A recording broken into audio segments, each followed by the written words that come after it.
मान्यवर, अभी एक फैशन हो गया है, आम्बेडकर आम्बेडकर आम्बेडकर आम्बेडकर आम्बेडकर आम्बेडकर।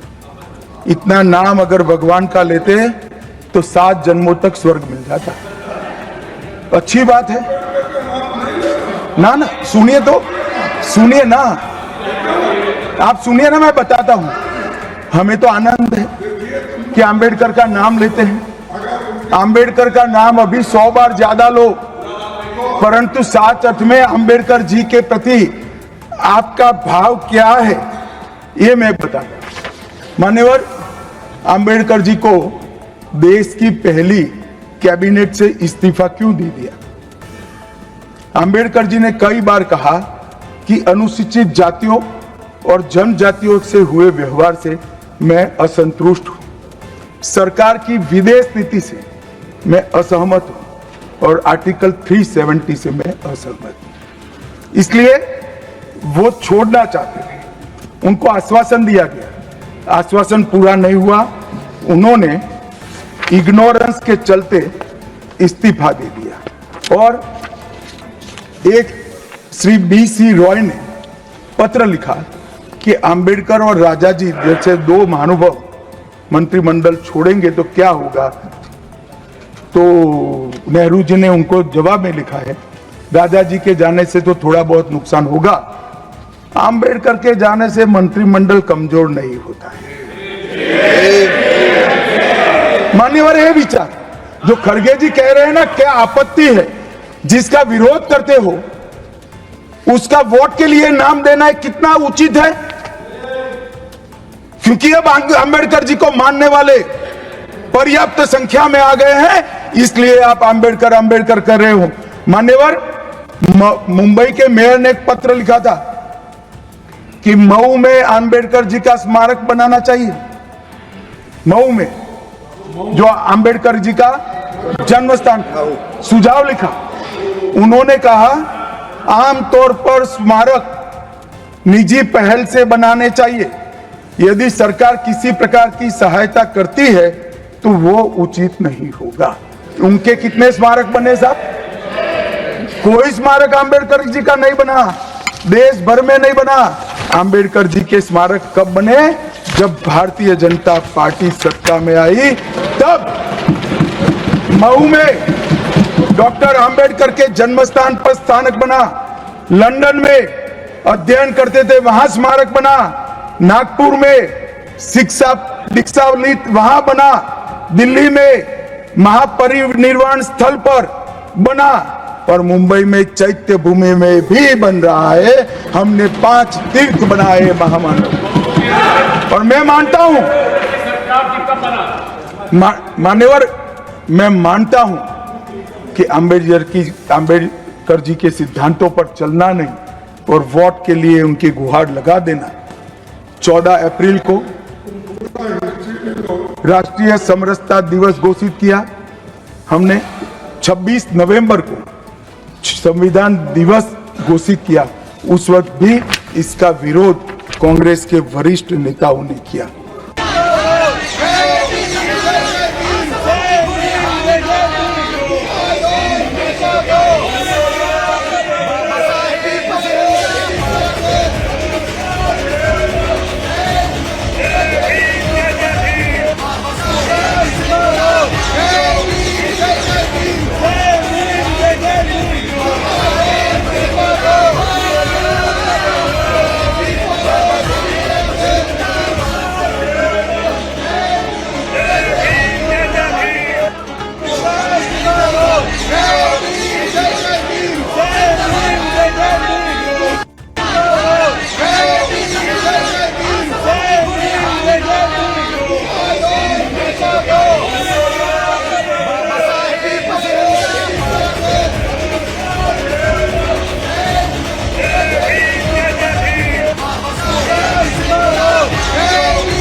देखिए, संसद में ये जिस तरह से इन्होंने अपमान किया है बाबा साहेब का, उसके बाद आज सुबह आपने देखा इनका ट्विटर हैंडल क्या है। इनके ट्विटर हैंडल पे बाबा साहेब की तस्वीर के साथ उनने खिलवाड़ किया। ये वही सोच है जो बाबा साहेब की जिनकी जो मूर्तियां हैं उसके हाथ पैर काट देते हैं, ये वही सोच है। इन पे कौन भरोसा करेगा? ये कहते हैं आरक्षण को ये खत्म नहीं करना चाहते, संविधान को बदलना नहीं चाहते, तो क्या कर रहे हैं? बेसिक रिस्पेक्ट होती है ना, इंग्लिश में कहते हैं बेसिक रिस्पेक्ट, एक आदर जो होना चाहिए वो आदर ही नहीं है। ये संविधान के निर्माता हैं, उनके बारे में आप ऐसा कह रहे हैं।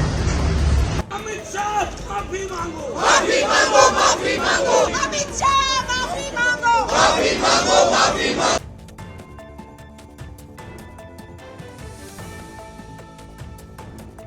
स्टेट से वो आते हैं गुजरात से, वहां पर डिस्टर्ब एरियाज एक्ट है।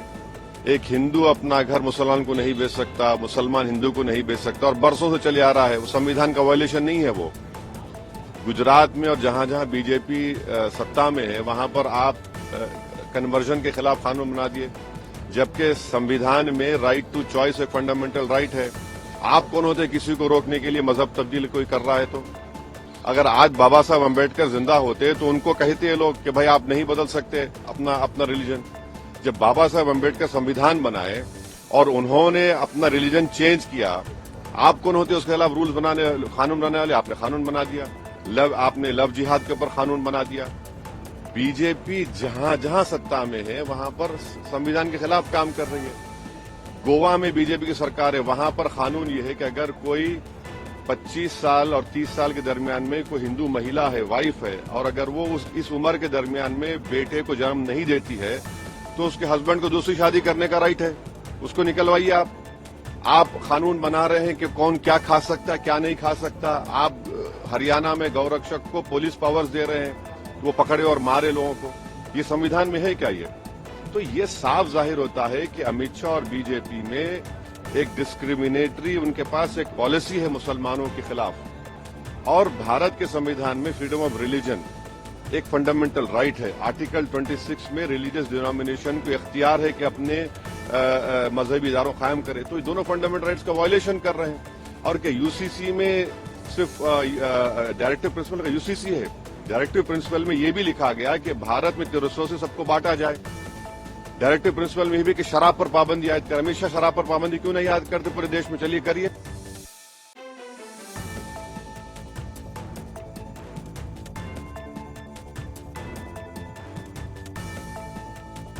के सेंट्रल हॉल में उनके चित्र को सम्मानित स्थान नहीं दिया गया है। अब विपक्ष और सरकार के बीच में अंबेडकर को लेकर बहसबाजी जारी है। अब देख, बहुत अफसोस की बात है कि हमारे जो संविधान के निर्माता हैं बाबा साहब डॉक्टर भीमराव अंबेडकर के बारे में इस तरीके से उन्होंने टिप्पणी दी है।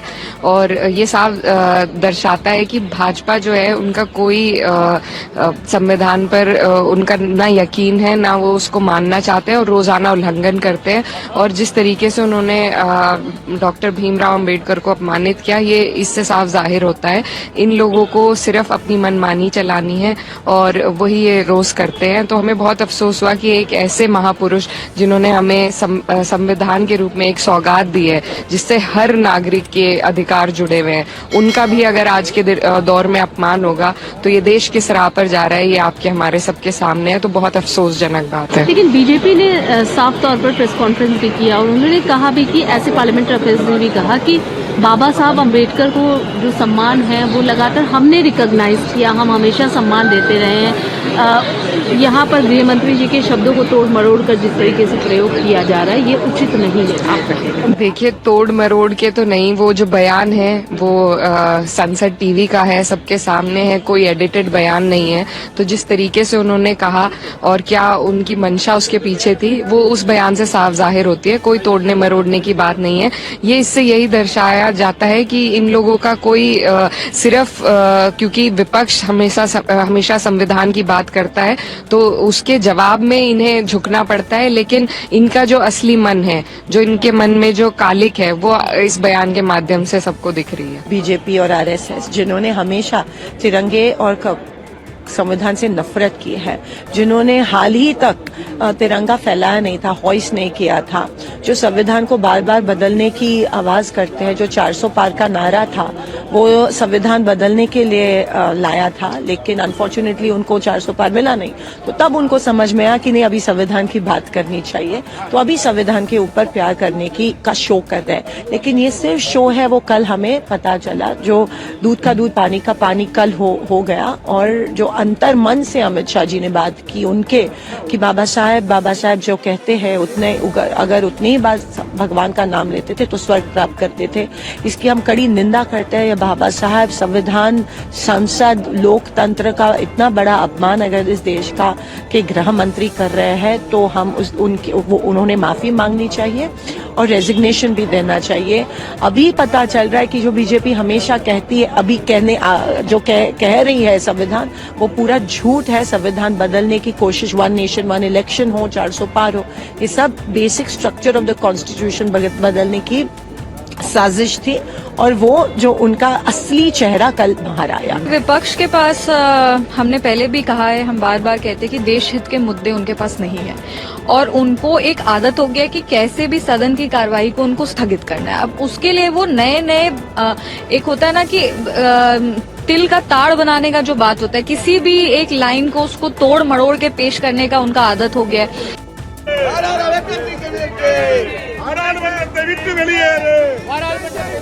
जय भीम, जय जय भीम, जय भीम, जय जय भीम, जय भीम, जय जय भीम, जय भीम, जय जय भीम, जय भीम, जय जय भीम,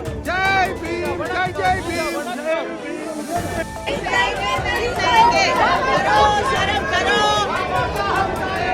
नहीं चलेंगे, नहीं चलेंगे।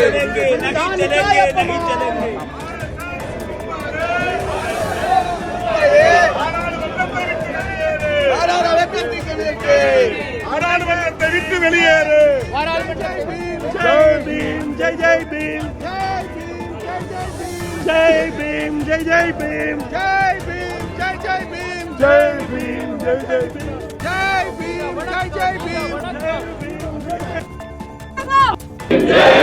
जय जय भीम, जय भीम, जय भीम, जय भीम। अमित शाह माफी मांगो, माफी मांगो, माफी मांगो। अमित शाह माफी मांगो।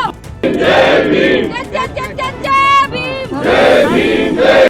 सारी दुनिया ने देखा है अमित शाह जी ने जो बोला है, लाइव टेलीकास्ट हो रहा था, और उसके बाद झूठ पर झूठ बोल रहा है। बाबा साहब भीमराव अंबेडकर का अपमान ये देश नहीं सह सकता जब तक अमित शाह इस्तीफा नहीं देते और माफी नहीं मांगते, तब तक हम शांतिपूर्वक ढंग से ये आवाज उठाते रहे।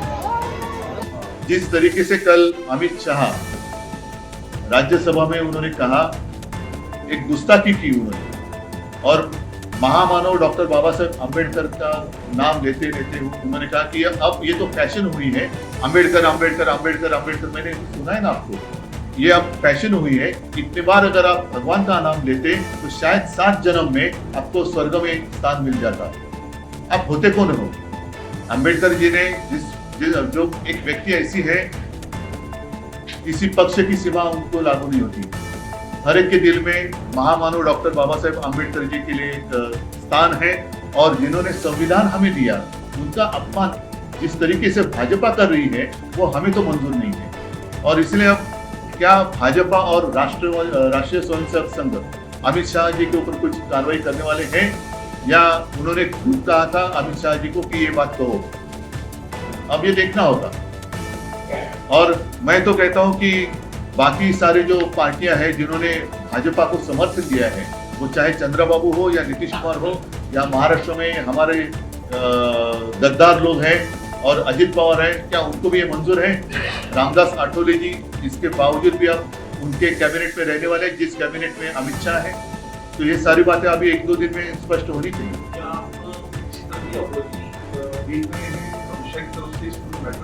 नहीं, उन्होंने जो भी गुस्ताखी की है, मुझे नहीं लगता कि उनको ऊपर से कहा गया होगा ही होगा, अन्यथा वो ऐसी हिम्मत नहीं दिखाते। उनका जो एक नकाब था वो उतर गया है, और उनके दिल में जो एक काला जहर था वो सबके सामने आया है। बीजेपी के कहना है कि चिप को काट के दिखाया जाए, पूरी बात है वो नहीं छुटाई जाती। उसके बाद उन्होंने कहा कि कांग्रेस ने किस तरीके से अम्बेडकर जी का वो कांग्रेस ने जो कुछ किया, कांग्रेस ने अगर गोबर खाया होगा तो इसलिए आपका गोबर खाना सबको मंजूर होगा? कांग्रेस ने अगर गोबर खाया होगा, चलो मैं एकदम स्पष्ट शब्द में कहता हूं, लेकिन जिस तरीके से उन्होंने कहा है, मैंने दिखाया ना, अम्बेडकर अम्बेडकर अम्बेडकर फैशन हुआ है, इसमें काटने की बात क्या है? इतने बार अगर आप भगवान का नाम लेते तो 7 जन्म में आपको पुण्य मिल जाता, स्वर्ग में स्थान, इसमें काटने की क्या बात है? और आपको क्या दिखाना है? मैं प्रधानमंत्री से मांग, मैं कौन होता हूं करने वाला, लेकिन मैं तो यही चाहता हूं कि क्या प्रधानमंत्री जी अब इनके ऊपर कुछ कार्रवाई करने वाले हैं, या खुद प्रधानमंत्री जी ने कहा था अमित शाह को ये कहने के लिए? ये बात स्पष्ट होनी चाहिए। क्या करते हैं आरएसएस ने भी स्पष्ट करना चाहिए कि ये अमित शाह का व्यक्तिगत मत था या आरएसएस परिवार का ये मत है। आरएसएस ने कहना चाहिए।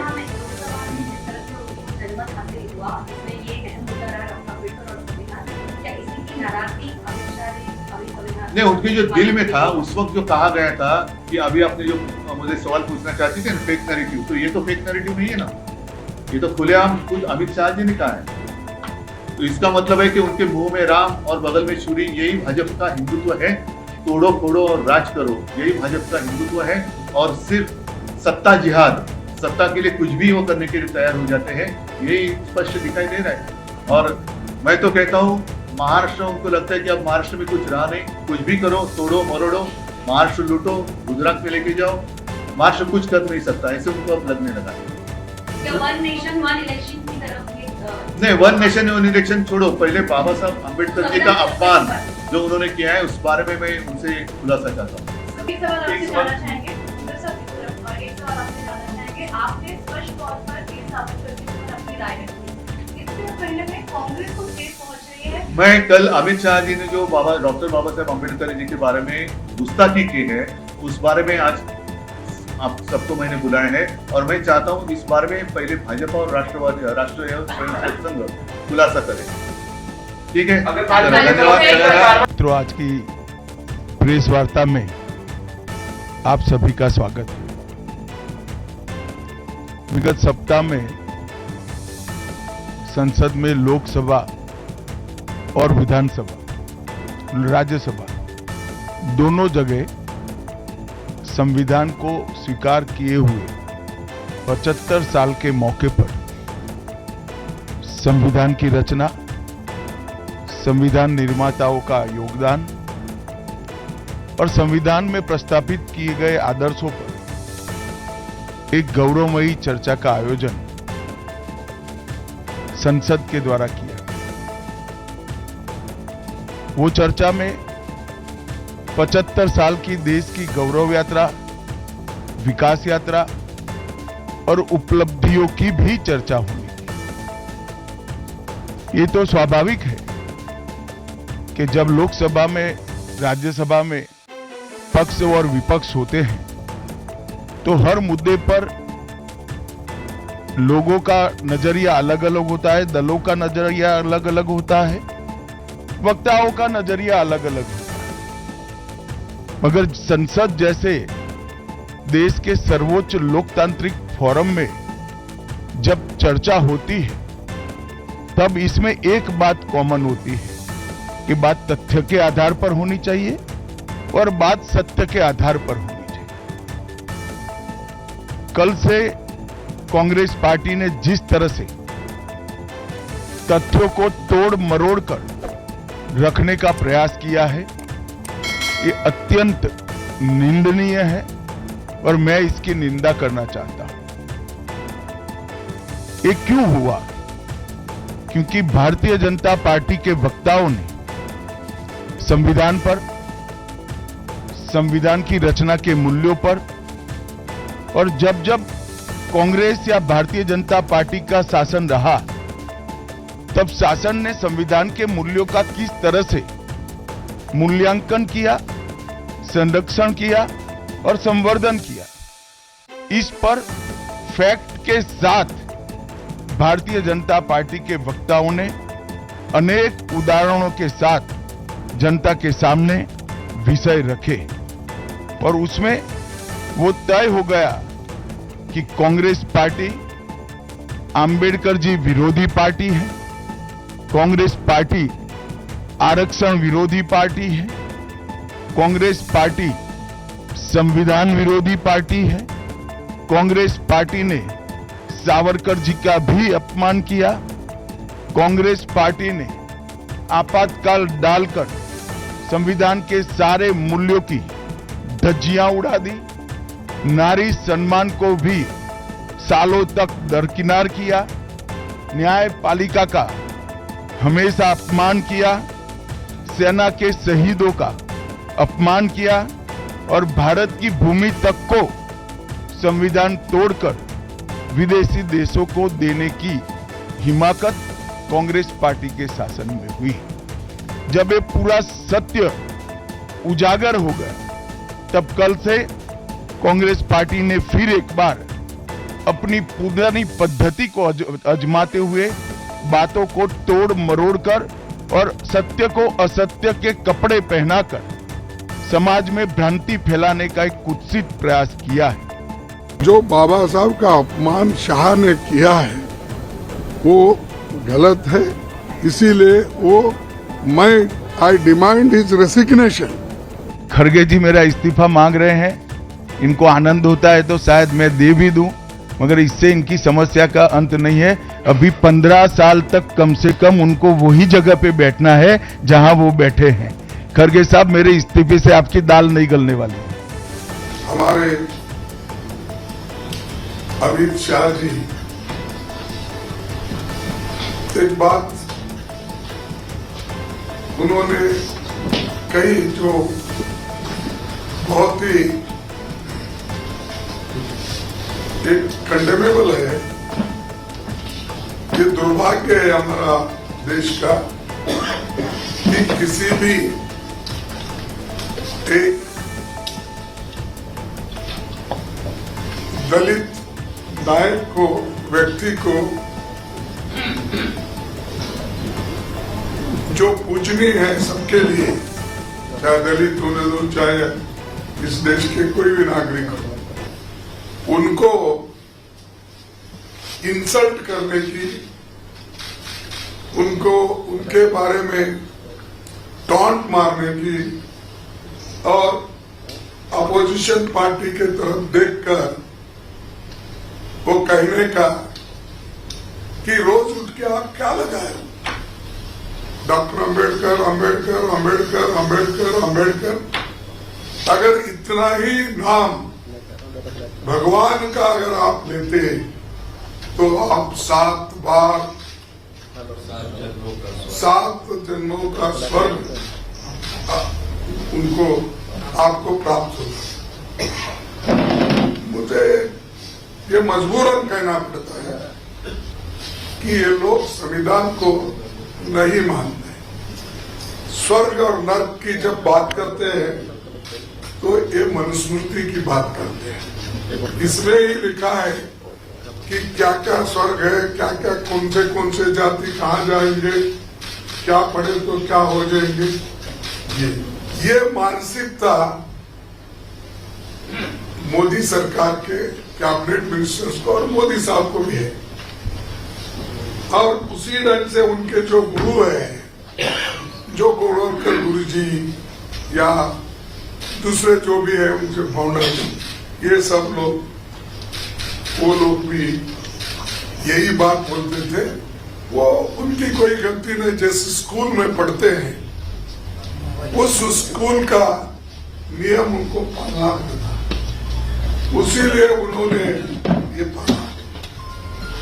बार बार ये भी कहते हैं कि हमने, कांग्रेस वालों ने इंसल्ट किया अंबेडकर का, तो मैं तो पार्लियामेंट में पूरा बोल दिया हूँ किस ढंग से वो कांग्रेस को नीचा दिखाने के लिए, नेहरू जी को नीचा दिखाने के लिए, गांधी फैमिली को नीचा दिखाने के लिए वो बात करते थे।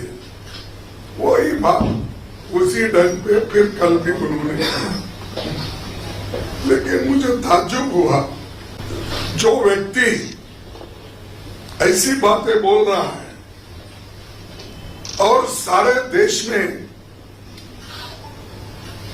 टीवी पे ये बातें लाइव चल रही है, उनको प्रधानमंत्री बुला के टोकने के बजाय, अरे भाई ये ठीक नहीं है, बाबा साहब के बारे में तो हम खूब तारीफ करें, बहुत सी बातें बोले, लेकिन आपने क्यों ऐसा बोला? जिस आइडियोलॉजी को डॉक्टर अम्बेडकर नहीं मानते, स्वर्ग या नर्क की बात उन्होंने कभी कही नहीं, वो बातों को लेकर उनके होम मिनिस्टर बात करते हैं, तो मोदी साहब उनको डिफेंड करने के लिए अब 6 ट्वीट उन्होंने किया, 6 ट्वीट्स उन्होंने किया। क्या जरूरत थी?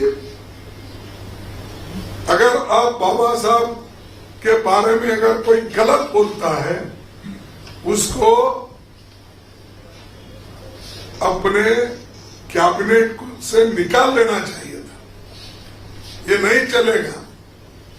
लेकिन दोनों बड़े गहरे दोस्त हैं, एक दूसरे के पाप को सपोर्ट करते हैं, और अगर कोई पाप किए तो वो सपोर्ट करते हैं, उन्होंने अगर कोई पाप किए या गलत बोले तो मोदी साहब सपोर्ट करते हैं। तो इसीलिए मैं ये जानना चाहता हूं मोदी जी के ओर से, जो व्यक्ति और जिस संविधान की आप यहाँ पर जो चर्चा कर रहे हैं, इस ग्रंथ को पवित्र मानकर आप सबको कह रहे हैं, हालांकि ये संविधान उन्होंने कभी इसको सम्मान नहीं दिया, इसका तो इसमें तो उन्होंने तैयार होते ही रामलीला मैदान में जलाया, और उसका हम जो देश के लिए झंडा बनाए थे, तिरंगा झंडा, उसको भी उन्होंने नकारा, और वो ये चाहते थे ये संविधान अपना नहीं है, ये संविधान सिर्फ जो मनु के लॉ है वो संविधान लाइन उस लाइन पे नहीं है, इसीलिए हम इसको मानते नहीं। इसीलिए नेहरू जी का फोटो जलाए, गांधी जी का जलाए, अंबेडकर जी का जलाए, सबकी फोटो जलाए, और तिरंगा झंडा को भी उन्होंने तिरस्कार किया। वही माइंड में है उनका, उसी लिए तो डॉक्टर बाबा साहब अंबेडकर के लिए उन्होंने ये बात की। अगर एक आदमी उनके लिए अगर उसके दिल में श्रद्धा होती, अगर उनके लिए स्वाभिमान अभिमान होता, तो ये बात कभी वो व्यक्ति बोलता नहीं था। तो इसीलिए हम चाहते हैं कि हमारे अमित शाह राजीनामा देना चाहिए, और मोदी जी को अगर थोड़ा सा भी बाबा साहब अम्बेडकर के बारे में श्रद्धा है, तो रात के 12 बजे के अंदर वो निकाल देना चाहिए, उनको ड्रॉप कर देना चाहिए, हाँ, बर्खास्त कर देना चाहिए। तो हमारी डिमांड ये है कि जो व्यक्ति संविधान का शपथ लेके अंदर आता है, मिनिस्टर बनता है, मेंबर बनता है, अगर उस संविधान का अपमान करता है तो उसमें उसको कैबिनेट में रहने का कोई अधिकार नहीं, उसको फौरन ड्रॉप करना चाहिए, बर्खास्त करना चाहिए, तभी इस देश के लोग शांत रहेंगे। नहीं तो हर जगह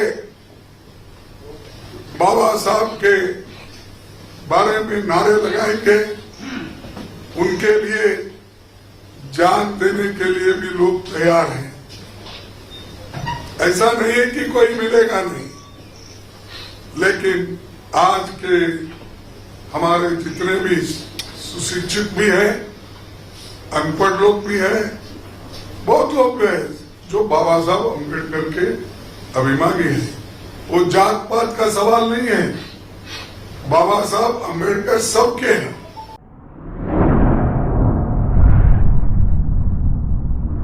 अतराफ टीवी, हर बात सच के साथ।